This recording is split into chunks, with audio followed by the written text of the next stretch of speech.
Hi friends, வணக்கம். Welcome to Shanu சமையல். Chettinad special sweet recipe தான் பார்க்க போகிறோம். இன்றைக்கி நான் பாசிப்பருப்பு வச்சு பண்ண போகிறேன். இது பண்ணுறதுக்கு ஒரு அரை கப் அளவுக்கு பாசிப்பருப்பை இந்த பவுலில் சேர்த்துட்டு இது 2-3 தடவை கழுவி எடுத்துக்கலாம். நல்லா கழுவுனதுக்கப்புறமா இது முங்குற அளவுக்கு தண்ணி சேர்த்து ஒரு அரை மணி நேரம் ஊற வச்சிடலாம். இது மூடி வச்சு இருக்கட்டும். இப்போ ஒரு அரை மணி நேரத்துக்கு மேலேயே ஆயிடுச்சு. பருப்பெல்லாம் நல்லா ஊறிட்டு தண்ணியெல்லாம் கொஞ்சம் வடித்து எடுத்துட்டு இதை மிக்ஸி ஜாரில் சேர்த்து,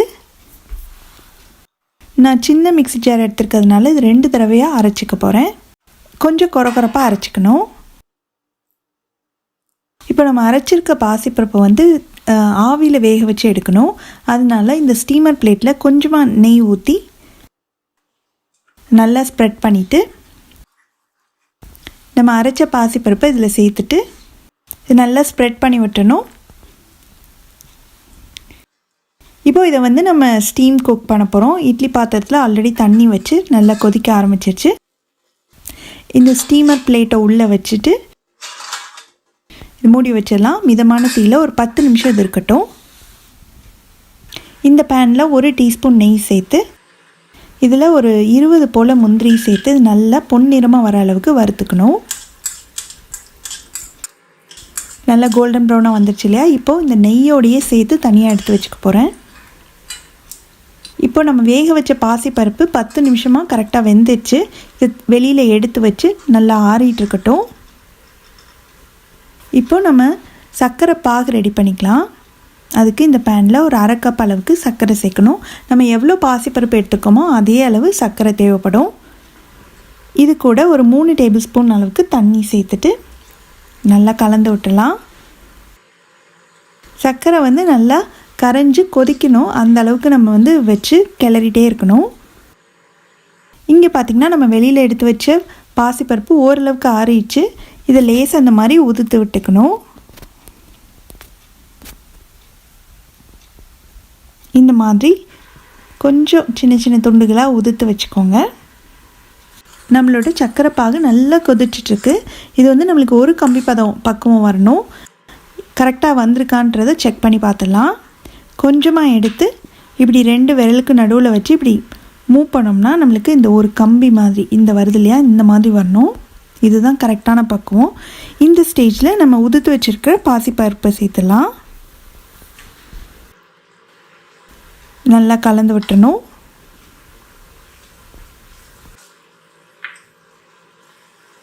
இது கூடவே ஒரு அரை டீஸ்பூன் ஏலக்காய் தூள், 1/4 கப் அளவுக்கு நெய், இது எல்லாத்தையும் சேர்த்து நல்லா கலந்து விட்டுட்டே இருக்கணும்.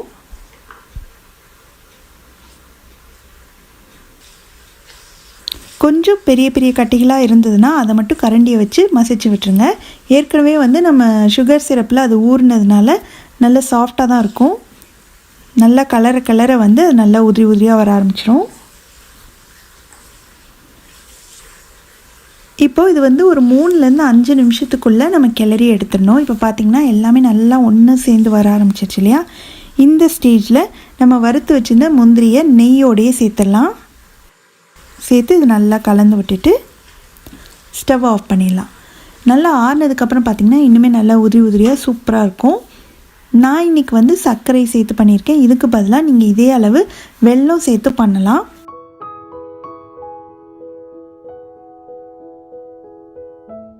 வாழைப்பழத்தை வச்சு ரொம்ப சுவையான அல்வா எப்படி பண்ணுறதுன்னு பார்க்கலாம். இதுக்கு நான் 2 மீடியம் சைஸ் வாழைப்பழம் எடுத்திருக்கேன். இதோட தோலை எடுத்துட்டு இதை இந்த மாதிரி ரவுண்ட் ஸ்லைசஸாக கட் பண்ணிக்கலாம். கட் பண்ணதை பிளெண்டர் ஜாரில் சேர்த்து நல்ல ஸ்மூத்தாக அரைச்சிக்கணும்.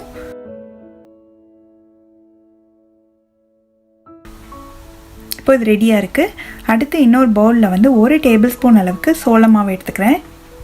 இது கூட 2 டேபிள் ஸ்பூன் அளவு தண்ணி சேர்த்து நல்லா கட்டி இல்லாமல் நல்லா கலந்து வச்சுக்கலாம்.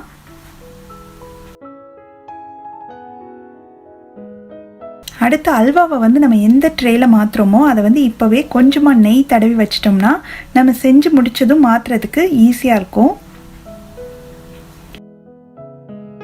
இப்போ இந்த ட்ரே ரெடியாக இருக்குது. இப்போ செய்ய ஸ்டார்ட் பண்ணலாம். ஒரு பேனை சூடு பண்ணி அதில் 2 டீஸ்பூன் அளவுக்கு நெய் சேர்த்துக்கலாம். இதில் நம்ம அரைச்சி வச்சுருக்க அந்த வாழைப்பழத்தை வந்து சேர்த்துட்டு நல்லா கலந்து விடணும். அந்த நெய்லேயே அந்த வாழைப்பழம் ஒரு 2 நிமிஷமாவது குக் ஆகி நல்ல ஒரு வாசனை வரும். அது வரைக்கும் இருக்கட்டும்.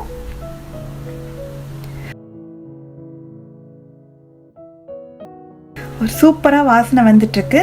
வாழைப்பழமும் நல்லா அந்த நெய்லேயே குக் ஆகிடுச்சு. இந்த ஸ்டேஜில் நான் 1/2 கப் அளவு சுகர் சேர்க்குறேன்.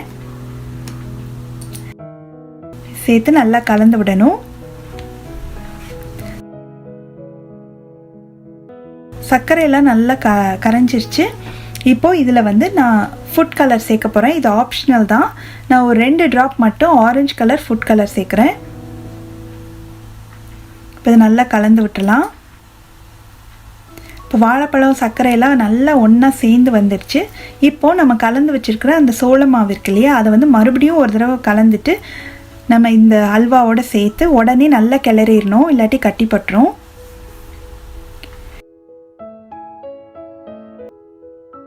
நல்லா கலந்து இப்போ இதெல்லாம் ஒன்றா சேர்ந்து வந்ததுக்கு அப்புறமா 1 டேபிள் ஸ்பூன் அளவுக்கு நெய் சேர்க்குறேன். இதை கைவிடாமல் கிளறிட்டே இருக்கணும். இப்போ நம்ம சேர்த்த நெய்யெல்லாம் பார்த்திங்கன்னா கொஞ்சம் நேரத்தில் நல்லா உள்வாங்கிக்கும். கண்டினியூஸாக இதை மிக்ஸ் பண்ணிகிட்டே இருக்கணும். ஸ்டவ்வை வந்து மிதமான தீயில வச்சு இதை கிளறுங்க. நம்ம ஃபஸ்ட்டு சேர்த்த நெய் எல்லாமே நல்லா உறிஞ்சிருச்சு. இப்போ மறுபடியும் நான் 1 டேபிள் ஸ்பூன் அளவுக்கு நெய் சேர்க்குறேன். நல்லா கலந்து விடலாம். பார்த்திங்கன்னா நல்லா அல்வா பதம் வந்து ஆல்மோஸ்ட் வந்துடுச்சு. இந்த ஸ்டேஜில் ஒரு 1/4 டீஸ்பூன் அளவுக்கு ஏலக்காய் தூள் சேர்த்துலாம். நல்லா கலந்து விடணும். கொஞ்சம் நேரத்துலேயே பார்த்திங்கன்னா நெய்யெல்லாம் ஓரங்களில் அப்படியே கசிஞ்சு வர ஆரம்பிக்கும். ஹல்வா பக்குவமும் கரெக்டாக வந்திருக்கும். உங்களுக்கு பார்க்கும்போதே தெரியும் எல்லாம் ஒன்றா சேர்ந்து வருது. அந்த மாதிரி வந்த உடனேயே நம்ம ஸ்டவ்வை ஆஃப் பண்ணிவிட்டு நம்ம நெய் தடவி வச்சுருக்க அந்த பாத்திரத்துக்கு மாற்றிடணும்.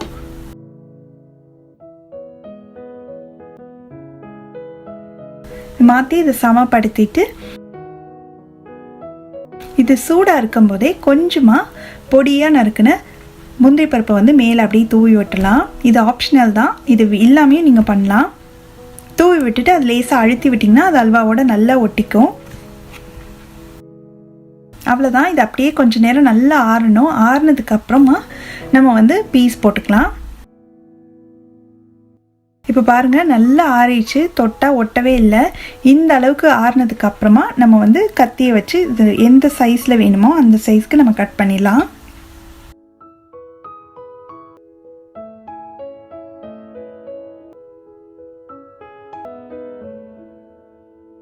அவ்வளோதான். பாருங்கள் பார்க்கும்போதே ரொம்ப சூப்பராக இருக்குது. வாசனையும் ரொம்ப நல்லா இருக்குது. ரொம்ப ஈஸியாக ரொம்ப குறைவான பொருட்களை வச்சு வாழைப்பழத்தில் அல்வா எப்படி பண்ணுறதுன்னு பார்த்தோம்.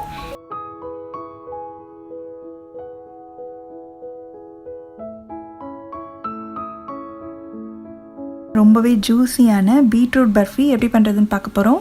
நம்ம பர்ஃபி பண்ணுறதுக்கு ஆரம்பிக்கிறதுக்கு முன்னாடியே நம்ம எந்த ட்ரேயில் அதை மாற்ற போகிறோமோ அந்த ட்ரேயில் கொஞ்சமாக 1 டீஸ்பூன் அளவுக்கு நெய் சேர்த்து அதை நல்லா தடவி வச்சுட்டு ரெடியாக வச்சிடணும். இப்போது பர்ஃபி பண்ண ஆரம்பிக்கலாம். ஒரு பேனை சூடு பண்ணி அதில் 2 டேபிள் ஸ்பூன் நெய் சேர்த்துக்கலாம். நல்ல அடிகனமான பேனாக எடுத்துக்கோங்க. நெய் நல்லா உருகினதுக்கப்புறமா 1/2 கப் அளவுக்கு துருவின தேங்காய் நீங்கள் துருவி எடுக்கிறீங்க அப்படின்னா நல்லா மெல்லிசாக துருவிக்கோங்க. சின்ன துருவலாக விழுகும் இல்லையா, அதில் துருவி எடுத்துக்கோங்க. அப்படி இல்லை அப்படின்னா மிக்சியில் போட்டு 2-3 சுற்றி எடுத்திங்கன்னா நல்லா இந்த மாதிரி ஃபைன் துருவலாக கிடைக்கும். எவ்வளோ தேங்காய் துருவல் எடுத்துக்கோமோ அதே அளவு பீட்ரூட் துருவல். பீட்ரூட்டையும் நல்லா மெல்லிசாக துருவி எடுத்துக்கோங்க. இந்த மாதிரி மெல்லிசாக துருவணும்னா இது ரெண்டுமே நல்லா சீக்கிரமாக வதங்கிடும். இப்போ பீட்ரூட்டையும் தேங்காய் துருவலையும் நல்லா நெய்லியே வதக்கணும். ஸ்டவ்வை மிதமான தீயிலே வச்சு கைவிடாமல் கருகிடாமல் நல்லா ஒன்று போல் வதக்கணும். அந்த பீட்ரூட்டோட பச்சை வாசனை போகிற வரைக்கும் இதை வதக்கணும். அதுதான் ரொம்ப முக்கியம். பீட்ரூட்டோட பச்சை வாசனை போகிறதுக்கு முன்னாடியே நம்ம வதக்கிட்டு அடுத்த ஸ்டெப் போயிட்டோம்னா அந்த டேஸ்ட் வந்து நல்லா இருக்காது. அதனால் நல்லா கைவிடாமல் வதக்கிட்டே இருங்க. வதக்கவே ஒரு நல்ல ஒரு வாசனை வர ஆரம்பிக்கும். நம்ம சேர்த்த பீட்ரூட் தேங்காய் அதில் உள்ள தண்ணியெல்லாம் வற்றி பாருங்கள் ஓரளவுக்கு உதிரியாக வந்துடுச்சு. நல்ல ஒரு வாசனையும் வருது. இப்போது பீட்ரூட் வந்து நல்லா கம்ப்ளீட்டாக அதோட பச்சை வாசனை போக வதங்கிடுச்சு. இந்த ஸ்டேஜில் தான் நம்ம சர்க்கரை சேர்க்கணும். நான் வந்து 1 கப் அளவு சுகர் எடுத்திருக்கேன், அதை சேர்த்துடலாம். இது நல்லா கலந்து விடணும். கொஞ்ச நேரத்துலேயே அந்த சர்க்கரையெல்லாம் நல்லா இலக ஆரம்பிக்கும். இந்த கலவையே கொஞ்சம் ஒரு மாதிரி நீர்த்துட்டு வர மாதிரி இருக்கும். நம்ம கண்டினியூஸாக கிளறிட்டே இருக்கணும். இப்போ சர்க்கரையெல்லாம் நல்லா இலகிடுச்சு. இந்த ஸ்டேஜில் ஒரு 1/4 டீஸ்பூன் அளவுக்கு ஏலக்காய் தூள் சேர்த்துக்கலாம். சேர்த்து இது நல்லா கலந்து விட்டுட்டே இருக்கணும்.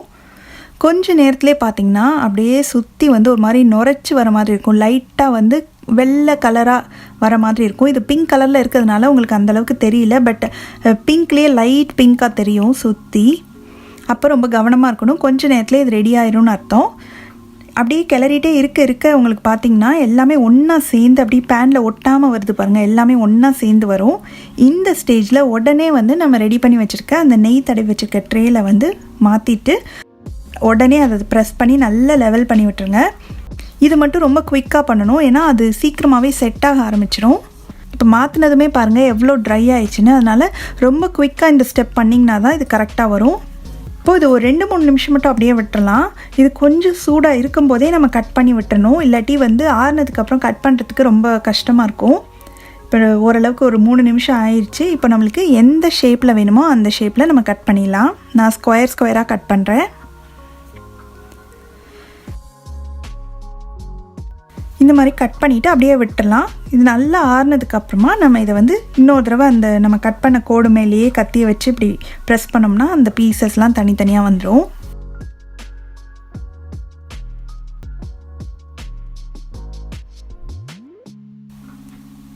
அவ்வளோதான், எல்லாமே தனித்தனியாக வந்து எடுத்து வச்சாச்சு. ரொம்ப ரொம்ப சுவையான ரொம்ப கலர்ஃபுல்லான பீட்ரூட் பர்ஃபி ரெடி ஆயிடுச்சு. இப்போ ஒரே ஒரு இதை பிச்சு காட்டுறேன் பாருங்கள். ரொம்ப சூப்பராக வந்திருக்கு. உள்ளே பார்த்திங்கன்னா நல்ல ஜூஸியாக இருக்கும், ட்ரையாகவே இருக்காது.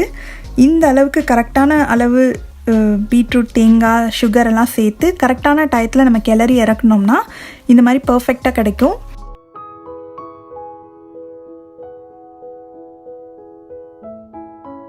ரொம்ப ரொம்ப பாரம்பரியமான சுவையான ஒரு ஸ்வீட் ரெசிபி தான் பார்க்க போகிறோம். சுசியம் பண்ணுறதுக்கு மேல் மாவுக்கு ஃபஸ்ட்டு அரிசி உளுந்து ஊற வைக்கணும். நான் இந்த பவுலில் இந்த கப்பில் 3 கப் அளவுக்கு மாவு பச்சரிசி எடுத்துக்கிறேன். அப்பம் பணியாரத்துக்கெலாம் போடுவோம் இல்லையா, அந்த பச்சரிசி சேர்த்துக்கலாம். நீங்கள் எந்த கப்பில் அளக்குறீங்களோ அந்த கப்பில் 3 கப் எடுத்துக்கோங்க. அதே கப்லேயே 2 கப் அளவுக்கு உளுந்து. இது நல்லா ஒரு 2-3 தடவை கழுவி எடுத்துகிட்டு வந்துடலாம். இப்போது இது முங்குற அளவுக்கு தண்ணி ஊற்றி 1 மணி நேரம் ஊற வச்சுக்கலாம். 1 மணி நேரத்துக்கு மேலே ஊற வைக்கக்கூடாது, ஏன்னா ரொம்ப ஊற நம்ம எண்ணெயில் போட்டு அந்த சுசியம் செய்யும்போது ரொம்ப எண்ணெய் இழுத்துக்கும். அதனால் கரெக்டாக 1 மணி நேரத்துலேயே நம்ம அரைச்சிடணும். அடுத்து அந்த பூர்ணம் பண்ணுறதுக்கு 3/4 கப் அளவுக்கு, அதாவது நம்ம எந்த கப்பில் அரிசி எடுத்தோமோ அதே கப்பில் 3 கப் அளவுக்கு கடலைப்பருப்பு அதை எடுத்துக்கலாம். இதையும் நல்லா கழுவிட்டு தண்ணி சேர்த்து 1 மணி நேரம் ஊற வச்சுக்கலாம். இப்போ கடலைப்பருப்பு 1 மணி நேரம் ஊறிச்சு. இதை ப்ரெஷர் குக்கருக்கு மாற்றிட்டு இது வேகிற அளவுக்கு தேவையான அளவு தண்ணி சேர்த்து இது மூடி வச்சுட்டு ஸ்டீம் வந்ததுக்கப்புறமா வெயிட் போட்டு மீடியம் ஃப்ளேமில் 4 விசில் வேக வச்சுக்கணும். பருப்பு நல்லா சாஃப்டாக வேகிற அளவுக்கு வேக வச்சுக்கணும். இப்போ பருப்பு வெந்துட்டுருக்க டயத்தில் நம்ம இந்த அரிசி உளுந்தை வந்து அரைச்சிடலாம். இது 1 மணி நேரமாக நல்லா ஊறிச்சு. தண்ணியெல்லாம் ஓரளவுக்கு வடிச்சிட்டு இந்த அரிசி உளுந்தை மிக்ஸி ஜாரில் சேர்த்துட்டு கொஞ்சமாக தண்ணி சேர்த்து நல்லா ஸ்மூத்தாக அரைச்சிக்கணும். இப்போ அரைச்சாச்சு. இந்த அளவுக்கு நல்ல ஸ்மூத்தாக இருக்குது பாருங்கள். இப்படி அரைச்சி எடுத்துக்கோங்க. இதை ஒரு பவுலுக்கு மாற்றிட்டு இதுக்கு கொஞ்சமாக ஒரு பிஞ்ச் மட்டும் சால்ட் சேர்த்தா போதும். லைட்டாக அந்த மேல் மாவு சுவைக்காகத்தான் சேர்த்து நல்லா கலந்து ரெடியாக வச்சிடலாம். இப்போ 4 விசில் வந்து ஸ்டவ் ஆஃப் பண்ணி ப்ரெஷர்லாம் ரிலீஸ் ஆகிடுச்சு. குக்கரை திறந்து பார்க்கலாம். பாருங்கள், பருப்பெல்லாம் நல்லா கரெக்டாக வெந்திருக்கு, நல்லா சாஃப்டாக வெந்திருக்கு. இப்போது எக்ஸ்ட்ரா உள்ள தண்ணியை வடிச்சிட்டு பருப்பு மட்டும் தனியாக எடுத்து வச்சுக்கலாம். இப்போ பூர்ணம் பண்ணுறதுக்கு நம்ம 3/4 கப் அளவுக்கு பொடி பண்ண வெல்லத்தை, 3/4 கப்னால் நம்ம எந்த கப்பில் அரிசி எடுத்தோமோ அதே கப்பில் 3 கப் அளவுக்கு பொடி பண்ண வெல்லம் இதை சேர்த்துட்டு இது கூட 1-2 டேபிள் ஸ்பூன் அளவுக்கு தண்ணி சேர்த்தா போதும். நிறைய தண்ணி சேர்த்துறாதீங்க. இப்போ இது நல்லா கலந்து விட்டு இந்த வெல்லம் நல்லா கரையிற வரைக்கும் இருக்கட்டும். இந்த அளவுக்கு நல்லா கரைஞ்ச உடனே நம்ம வேக வச்சு வச்சுருக்கோம் இல்லையா கடலைப்பருப்பு இதில் சேர்த்துடலாம். சேர்த்து நல்லா கலந்து விட்டுறணும். ஒரு நிமிஷம் நல்லா மிக்ஸ் பண்ணதுக்கப்புறமா இந்த மத்து இருக்கு இல்லையா, மசிக்கிற மத்து வச்சு நல்லா இதை வந்து மேஷ் பண்ணிடணும். அந்த பருப்பும் வெல்லமும் ஒன்றா கலக்கணும். நல்லா கலந்து விட்டதுக்கப்புறமா மறுபடியும் மிதமான தீயிலேயே வச்சு கொஞ்சம் நேரம் கிளறிட்டே இருங்க. இதெல்லாம் நல்லா ஒன்றா சேர்ந்து வர அளவுக்கு இருக்கணும். இப்போ ஓரளவுக்கு கெட்டியாகிட்டே வருது. இந்த ஸ்டேஜில் ஒரு அரை டீஸ்பூன் ஏலக்காய் தூள் சேர்த்து நல்லா கலந்து ஒரு நிமிஷம் இருக்கட்டும். இப்போ எல்லாமே நல்லா ஒன்றா சேர்ந்து வந்துடுச்சு. இந்த ஸ்டேஜில் ஸ்டவ் ஆஃப் பண்ணிட்டோம்னா இது நல்லா ஆறின உடனே இன்னுமே நல்லா திக்காயிரும். இப்போ இந்த பூரணம் ஓரளவுக்கு ஆறிடுச்சு. இப்போவே வந்து நம்ம சின்ன சின்ன உருண்டைகளாக உருட்டி வச்சிடலாம். இதுலேருந்து கொஞ்சம் கொஞ்சமாக எடுத்து ஒரே அளவு உருண்டைகளாக நல்லா உருட்டிக்கலாம். நீங்கள் தண்ணி கரெக்டான அளவு சேர்த்திங்கன்னா தான் இந்த மாதிரி உருட்டுறதுக்கு வரும். இல்லாட்டி ரொம்ப நீர்த்து போன மாதிரி ஆயிடும். அதனால் வெல்லம் கரைக்கும் போது கரெக்டாக 1 ஸ்பூன்லேருந்து 2 ஸ்பூனுக்கு மேலே தண்ணி சேர்த்துறாதீங்க.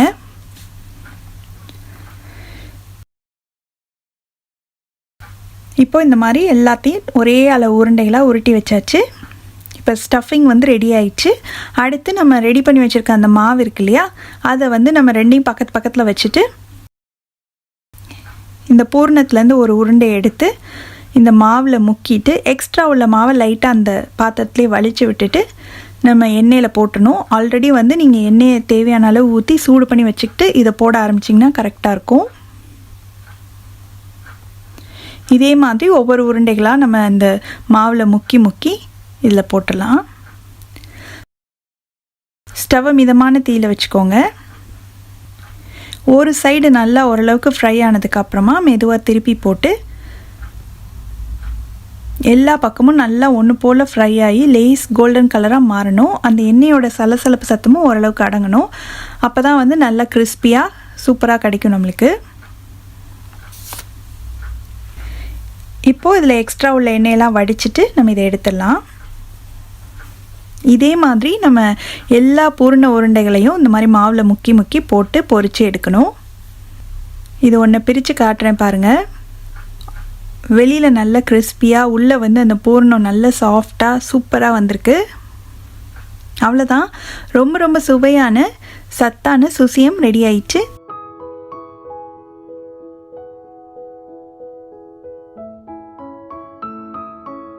ரொம்பவே சுவையான கேரட் அல்வா பண்ண போகிறோம். பண்ணுறதுக்கு நல்ல ஒரு அகலமான பாத்திரம் எடுத்துகிட்டு அதில் ஒரு 2 டேபிள் ஸ்பூன் அளவுக்கு நெய் சேர்த்துக்கலாம். இது கூடவே நல்ல 3 கப் அளவுக்கு நல்லா அழுத்தி இந்த மாதிரி கேரட் துருவலை அளந்து எடுத்து சேர்த்துக்கலாம். நீங்கள் அளக்கும் போது நல்லா அழுத்தி அளந்துக்கோங்க.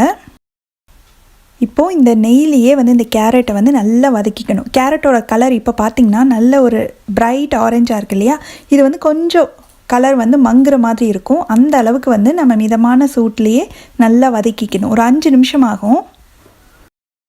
இப்போ பார்த்திங்கன்னா கேரட்டோட கலர் வந்து மாறிட்டே வருது.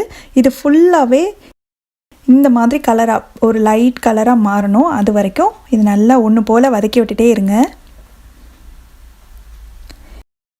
இந்த அளவுக்கு எல்லாம் நல்லா வதங்கினதுக்கு அப்புறமா இப்போ பால் சேர்க்கணும். நான் எந்த கப்பில் கேரட் அளந்தேனோ அதே கப்லேயே 3 கப் கேரட் சேர்த்தோம் இல்லையா, அதனால 3 கப் அளவுக்கு காய்ச்சி ஆற வச்ச பால் சேர்த்துக்கலாம். இந்த பால் சேர்த்ததுக்கப்புறமா இது நல்லா கலந்து விட்டு இந்த பால்லாம் நல்லா கேரட்டோடு சேர்ந்து வெந்து வரணும். அது வரைக்கும் மிதமான தீயிலே வச்சு அப்பப்போ இந்த மாதிரி கிளறி விட்டுட்டே இருக்கணும். பால்லாம் நல்லா கொதிக்க ஆரம்பிச்சிருச்சு. கண்டினியூஸாக வந்து கிளறிட்டே இருங்க.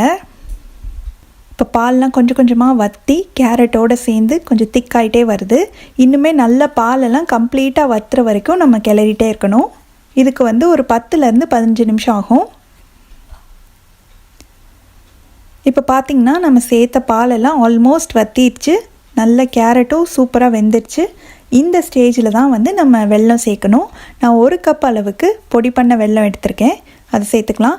கேரட்டில் ஆல்ரெடி இனிப்பு இருக்கும் அப்படின்றதுனால நான் 1 கப் சேர்த்துருக்கேன். உங்களுக்கு இனிப்பு சுவை இன்னுமே கம்மியாக வேணும்னு நினச்சிங்கன்னா நீங்கள் 3/4 கப் கூட சேர்த்துக்கலாம். 1 கப்புன்றது வந்து கரெக்டான அளவுள்ள இனிப்பாக இருக்கும். இப்போ இந்த பொடிச்ச வெல்லத்துக்கு பதிலாக நீங்கள் நாட்டு சக்கரை வேணுனாலும் சேர்த்துக்கலாம். இப்போ நல்லா கலந்து விட்டு குக் பண்ணிகிட்டே இருக்கணும். வெல்லம் வந்து ஃபஸ்ட்டு இலகி இந்த மிக்சரே வந்து கொஞ்சம் நீர்த்து போகிற மாதிரி இருக்கும். நீங்கள் கண்டினியூஸாக மிக்ஸ் பண்ணி குக் பண்ண நல்லா சூப்பராக ட்ரையாக வந்துடும். இப்போ வெல்லம்லாம் நல்லா இலகிட்டு நல்லா கிளறிட்டே இருங்க. இந்த ஸ்டேஜில் வந்து ஏதாவது நட்ஸ் சேர்த்துக்கலாம். நான் ஒரு 10 போல் பிஸ்தா பருப்பை இந்த மாதிரி 4 துண்டுகளாக வெட்டி சேர்த்துக்கிறேன். இதுக்கு பதிலாக நீங்கள் முந்திரி பருப்பு, பாதாம் எது வேணாலும் சேர்த்துக்கலாம். இல்லை நட்ஸே சேர்க்காமல் கூட இதை பண்ணலாம். நல்லா கிளறிட்டே இருக்கலாம். இன்னைக்கு கொஞ்சம் நேரத்துலேயே வந்து நல்லா கெட்டியாகி வந்துடும். இப்போ ஆல்மோஸ்ட் வந்து ரெடி ஆயிடுச்சு அல்வா. இந்த ஸ்டேஜில் வந்து கொஞ்சமாக ஏலக்காய் தூள் சேர்த்துடலாம். நான் ஒரு 1/4 டீஸ்பூன் சேர்த்துருக்கேன். நல்லா கிளறிட்டே இருக்கணும். இப்போ பார்த்திங்கன்னா கரெக்டான அல்வா பக்குவத்துக்கு வந்துருச்சு. சூப்பராக இந்த மாதிரி இருக்கும்போதே நம்ம இறக்கிட்டோம்னா இது ஆறுனதுக்கப்புறம் இன்னுமே கொஞ்சம் கெட்டியாகும். அதனால் இப்போவே இறக்கிட்டோம்னா கரெக்டாக இருக்கும். ரொம்ப ரொம்ப சுவையான ரொம்ப ஹெல்த்தியான கேரட் அல்வா ரெடி ஆயிடுச்சு.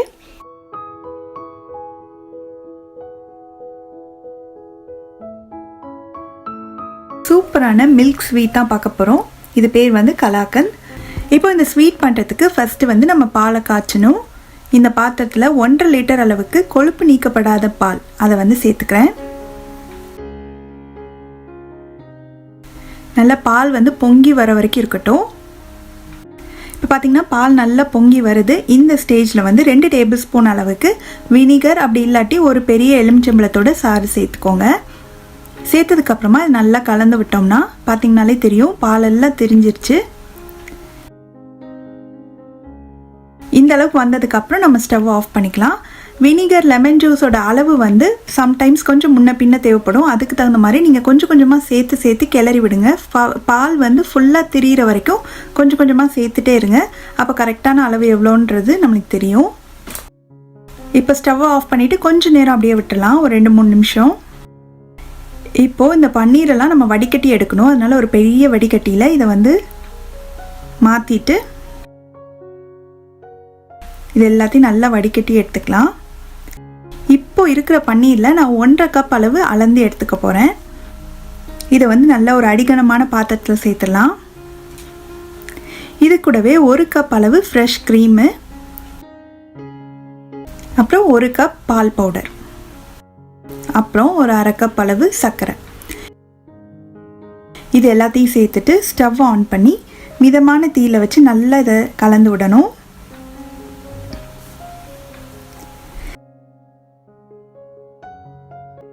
கைவிடாமல் கிளறிட்டே இருக்கலாம். இப்போ பார்த்திங்கன்னா சர்க்கரையெல்லாம் நல்லா இலகி நம்மளுக்கு வந்து கொஞ்சம் நீர்க்க வந்திருக்கு. இதை நம்ம கிளற வந்து நல்லா ஒன்றா சேர்ந்து வரும்.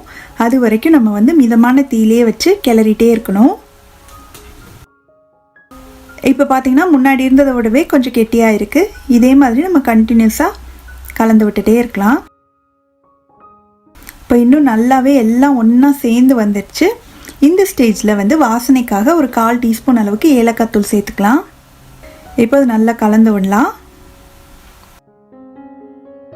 கொஞ்ச நேரத்திலே பார்த்திங்கன்னா இப்போ பார்த்திங்கன்னா சைடில் அடியிலலாம் ஒட்டாமல் நல்லா ஒன்றா சேர்ந்து வருது.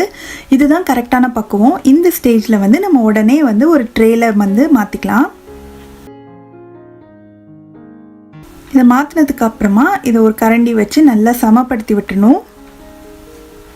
இது கொஞ்சம் சூடாக இருக்கும் போதே நான் கொஞ்சமாக மேலே வந்து இந்த மாதிரி நீளமாக பாதாம் பருப்பை வந்து வெட்டி வச்சுருக்கேன். அதை கொஞ்சம் தூவி விட்டுடலாம். இது ஆப்ஷனல் தான். இல்லாட்டி வந்து உங்ககிட்ட எந்த நட்ஸ் இருக்கோ அதை நீங்கள் சேர்த்துக்கலாம். இதெல்லாம் தூவி விட்டுட்டு லைட்டாக மட்டும் அழுத்தி விட்டோம்னா அது எல்லாமே நல்லா அதோட ஒட்டிக்கும். இது அப்படியே ஒரு 1-2 மணி நேரம் அப்படியே விட்டுட்டோம்னா நல்லா செட் ஆயிரும்.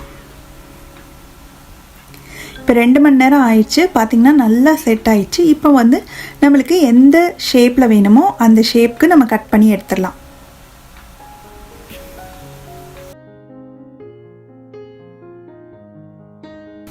ஃபுல்லாக கட் பண்ணியாச்சு. இப்போ பாருங்கள் எவ்வளோ சூப்பராக வந்திருக்குன்னு.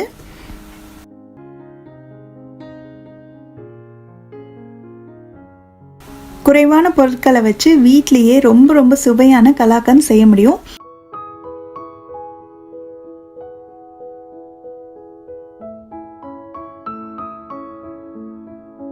ரொம்ப ரொம்ப சுவையான சத்தான பாசிப்பருப்பு உருண்டை எப்படி பண்ணுறதுன்னு பார்க்க போகிறோம்.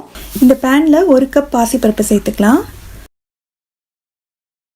ஸ்டவ்வை மிதமான தீயில வச்சு இதை கைவிடாமல் நல்ல ஒரு வாசனை வர வரைக்கும் வறுத்துக்கணும். கைவிடாமல் கிண்டிகிட்டே இருங்க. அப்போ தான் வந்து எல்லா பருப்பும் ஒன்று போல் வறுப்படும். இப்போ பார்த்திங்கன்னா பருப்போட கலர் லேசாக மாறி இருக்குது. ரொம்ப செவந்து வர அளவுக்கு வறுத்துடக்கூடாது, கருகிராமையும் பார்த்துக்கணும். இப்போது நம்ம ஸ்டவ் ஆஃப் பண்ணி இதை ஆற வச்சிடலாம். பருப்பு வந்து கரெக்டான அளவு வறுபடணும். அதுதான் வந்து இந்த உருண்டைக்கு நல்ல ஒரு டேஸ்ட் கொடுக்கும். இப்போ இது நல்லா ஆறட்டும். ஆறின உடனே இதை மிக்ஸி ஜாருக்கு மாற்றிட்டு நல்லா ஃபைனாக அரைச்சிக்கலாம். இப்போ நீங்கள் நிறைய அளவு செய்கிறீங்க அப்படின்னா பருப்பை வறுத்து நல்லா ஆற வச்சு மிஷினில் கொடுத்து கூட நீங்கள் அரைச்சி வாங்கிக்கலாம். நான் கொஞ்சமாக செய்கிறதுனால மிக்சிலேயே அரைச்சிக்க போகிறேன். இந்த மாவு நம்ம மிக்சியில் அரைச்சதை வந்து நல்லா சலிச்சு எடுத்துக்கணும். கொஞ்சம் கொஞ்சமாக போட்டு நல்லா சலிச்சுக்கலாம். நல்லா ஸ்மூத்தான மாவாக கிடைச்சதுன்னா நல்லாயிருக்கும்.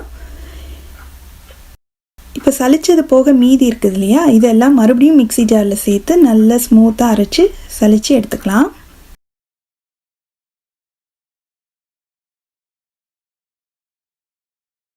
நான் எவ்வளோ அளவு பாசிப்பருப்பு எடுத்தேனோ அதே அளவு சுகர் எடுத்துக்கணும்.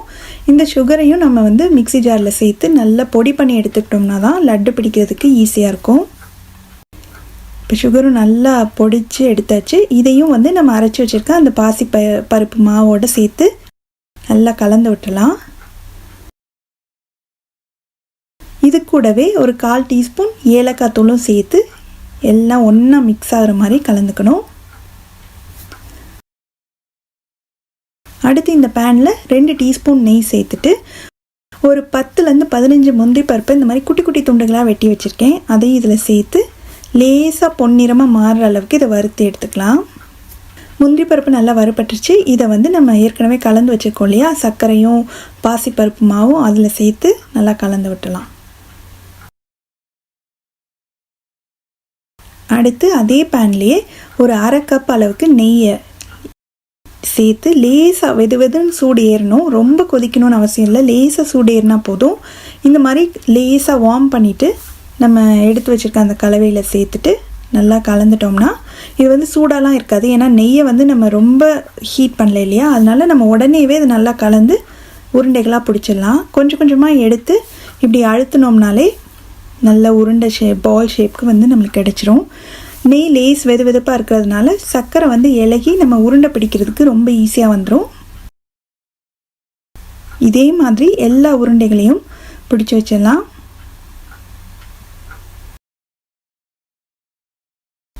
இது நல்லா ஆறின உடனே நம்ம ஒரு ஏர்டைட் கண்டெய்னரில் போட்டு வச்சுக்கிட்டோம்னா தேவைப்படும் போது எடுத்து சாப்பிட்டுக்கலாம். இப்போ லட்டை உடச்சி காட்டுறேன் பாருங்கள், எவ்வளோ சாஃப்டாக இருக்குன்னு. டேஸ்ட்டும் ரொம்ப நல்லாயிருக்கும்.